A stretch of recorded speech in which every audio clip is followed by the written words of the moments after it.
16. augustā Finanšu komitejas sēdē deputāti apstiprināja izskatīšanai Domes sēdē vairākus lēmumus.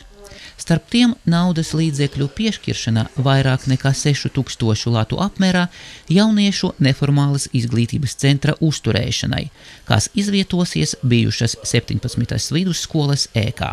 Pa vasaras laiku mēs sakārtojam absolūti visus dokumentus, kas bija nepieciešams, lai veiksmīgi būtu realizēts gan 17. vidusskolas labiekārtošanas projekts, gan Jaunradas departamenta piedāvātais projekts kopā apvienot tos divus projektus. Un ar 1. septembrī mums sāks savu darbu Jaunatnes māja, kur visas mūsu sabiedriskas organizācijas var atrast savas telpas. Sabiedriskas organizācijas, Jaunatnes sabiedriskas organizācijas gribu pasvītrot, un viņi var sākt veiksmīgo darbu šajās telpās.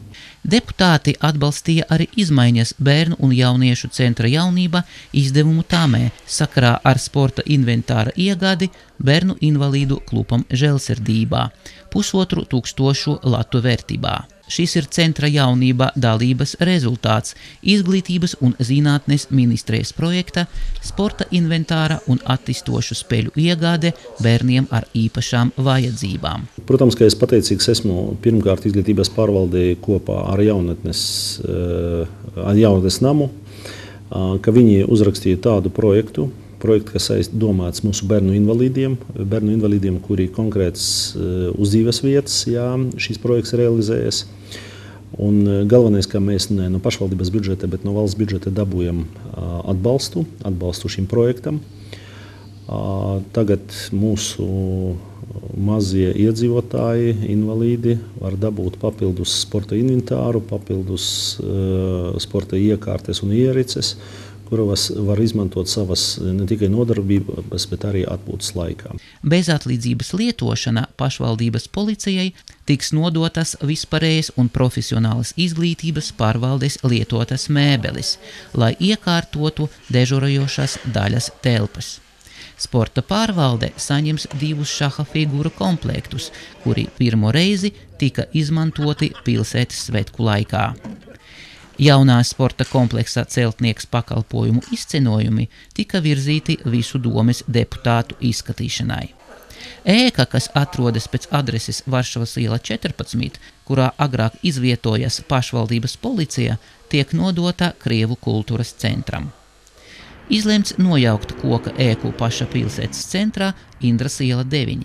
Šo vietu nepieciešams atbrīvot Kandavas ielas ceļu posma būvēšanai transporta mezgla 3. kartas projekta ietvaros.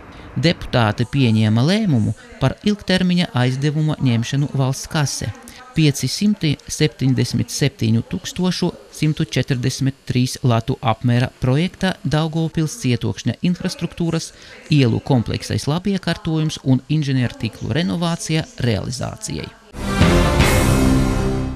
14. augustā tika parakstīts līgums vairāk kā 1 miljonu latu vērtībā par Višķu ielas rekonstrukciju posmā no Kauņas līdz Mendelejeva ielai un gājēju pārējas tuneļa ierīkošanu zem dzelzceļa sliedēm. Šie darbi ir daļā no Vidzemes un Ventas ielas rekonstrukcijas projekta kārtējais posms automezglā būvēšanai.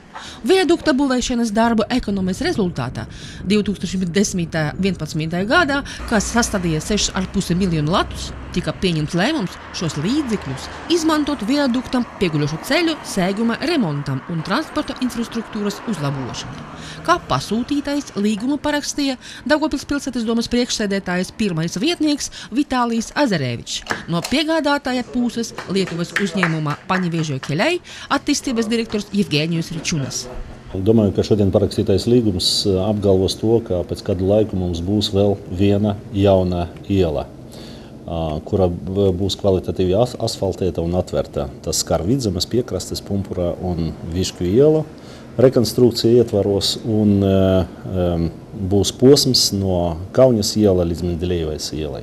Kvalitātes prasības ir pašas augstākās, tātad ar visu būvbedres izņemšanu, ar lietas kanalizācijas ierīkošanu, ar trotuāru izbūvi, ar apgaismojuma izbūvi.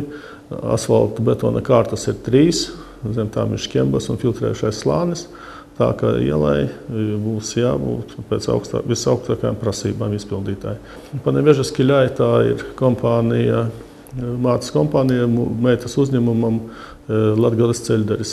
Tātad pārsvarā apakšnieks būs Latgales ceļderis, tātad tur būs pārsvarā Daugavpils strādnieki un Daugavpils kompānijas vienīgi lietuvieši būs tie, kas nodarbosies ar tuneļa izbūvi, ar atklāto metodi zem dzelzceļa. Nedēļas laikā tiks saņemta atļauja būvdarbu veikšanai un tiks uzsākti pirmie rekonstrukcijas darbi. Tuneļa ierīkošanas pamatdarbi zem dzelzceļa sliedēm tiks veikti bez īpašiem transporta plūsmas ierobežojumiem. Ceļš tiks slēgts tikai uz neilgu laika posmu nakts periodā, kad tunelī tiks veikti frezēšanas darbi. Pašlaik Daugavpils pašvaldībā notiek ļoti intensīvs darbs, gatavojoties 2. starptautiskajam investīciju fórumam. Fórums notiks šī gada 20. un 21. septembrī. Tagad darba grupā tiek apspriesti jautājumi, kas ir aktuāli, lai nodrošinātu fóruma sekmīgu darbību. Bet kādi rezultāti tika sasniegti pēc pirmā fóruma? Iepriekšējais fórums ir devis labu impulsu, un šī gada laikā ir gan piesaistītas daudzas ārvalstu investīcijas, gan arī tiek veidoti jauni uzņēmumi. Un tas ir apliecinājums tam, ka iepazīstot pilsētu ar savu pievilcīgo investīciju vidi, ar savu kvalificēto darba spēku, bez šaubām arī investori sāk uzticēties vairāk Daugavpilī un Latgalei. Labi rezultāti, tas ir jauns impulss 2. starptautiskajam investīciju fórumam.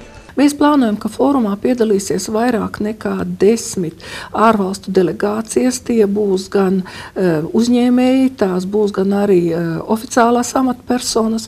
Fóruma darbā piedalīsies arī dažādu vēstniecību un konsulātu darbinieki, jo bez šaubām ar viņu palīdzību mēs varam veicināt uzņēmēju darbību un piesaistīt investorus.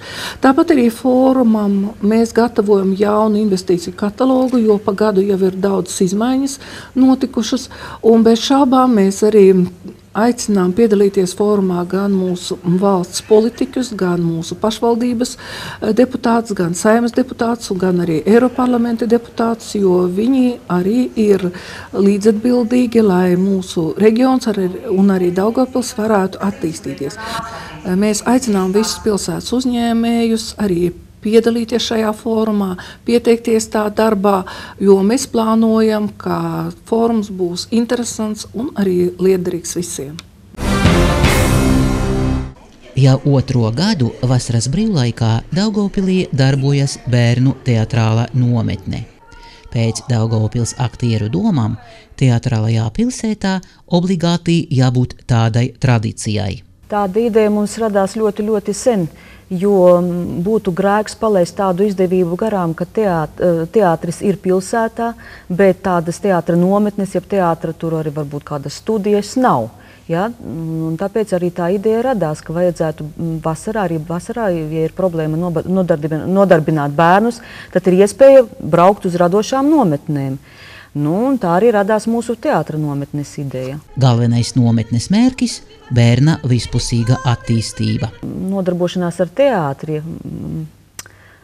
Personības attīstība. Tas ir personības attīstība. Jebkuram, lai viņš ikdienā varbūt nemaz nav tāds īpašs teātra mīlētājs, bet šī nometne un visi uzdevumi, ko te dara un nodarbības, kādas te notiek, viņi visi ir uz to, lai bērns attīstītos, lai viņš būtu drošāks, lai viņš būtu atvērtāks pasaulē. Jā, lai spētu radoši izteikties, komunicēt viņiem būtu vieglāk. Vienkārši uz personības vispusēju attīstību. Nekas jau vairāk, neviens jau te speciāli aktierus negatavo. Nometnē bērniem ir ļoti interesantas un saudabīgas nodarbības. Mēs ļoti nopietni, īstenībā mēs jau stāstījām arī bērniem, ka visas šīs nodarbības ir tādas pašas kā pieauguši aktieri, kad iestājas augstskolā, viņi tieši ar šitām nodarbībām arī nodarbojas. Visi šie vingrinājumi tur ir tiem īstajiem aktieriem. Protams, mēs vairāk rotaļu formā to visu pasniedzam, ja? Bet īstenībā tie vingrinājumi visi ir īstie aktieru vingrinājumi. Ja? No sākuma ir jāiemācās atbrīvot ķermeni, lai pēc tam varētu pareizi iemācīties elpot, kurā vietiņā mēs ņemam elpu, ja, kurā vietiņā mums tā elpa aiziet un kā mums jāielpo caur deguntiņu, jāizelpo pa mutīti un kā tad tas mums viss notiek. Ja. Tāpēc mēs izmantojam elpošanas vingrinājumus. Tātad elpošanas vingrinājumiem mums ir skaņas veidošana, mums ir artikulācijas aparāts, ja, un kā mums tā skaņa veidojas iet ārā.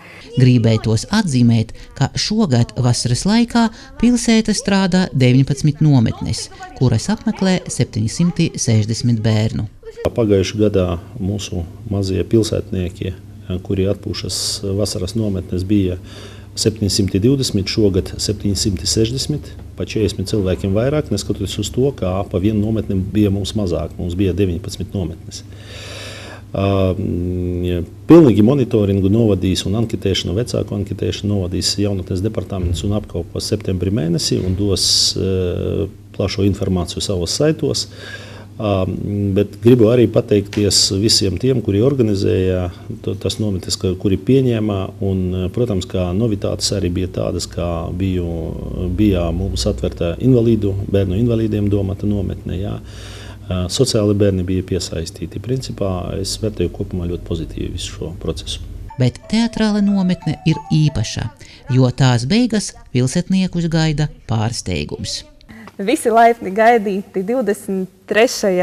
augustā 16:00 Daugavpils teātrī uz lielās skatuves, un mēs jums parādīsim izrādi Īkstīte.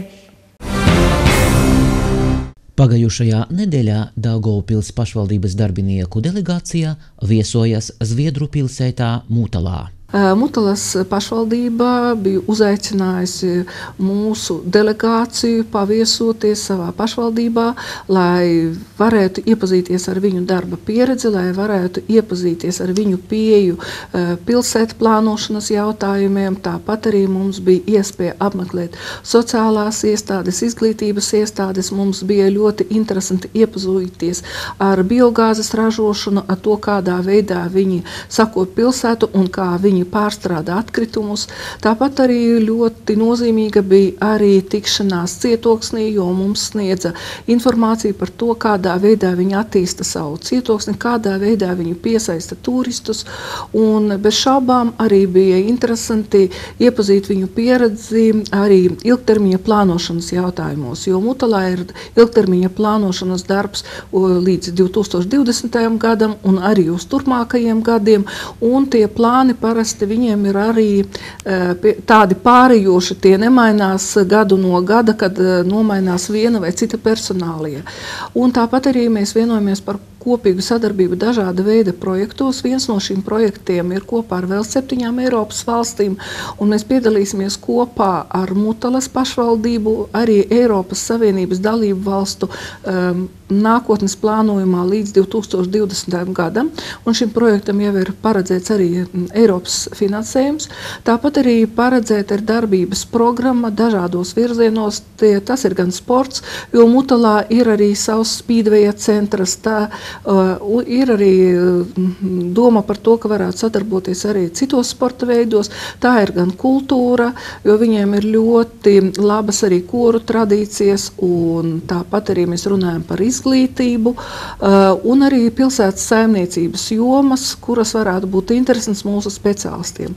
Un bez šaubām mēs arī tur paredzam savu finansējumu, jo, lai varētu pilnveidot savu darbību, lai varētu pārņemt pieredzi, bez šaubām ir nepieciešams gan laiks, gan arī finansējums. Bet es varu izteikt laikam visas mūsu delegācijas viedokli, ka tas laikam ir labākais veids, kā paplašināt savu redzesloku un paaugstināt kvalifikāciju tik īsā laika posmā, kad tu atbrauc un kad tev tādi kolēģi, partneri visu izstāsta, gan pozitīvās nianses, gan arī negatīvo pieredzi, un tad jau var kopā arī veidot kaut kādus citus plānus un var sadarboties arī izmantojot tikai to labāko un tās metodas, kuras jau ir pārbaudīts un kurām jau ir pluszīme.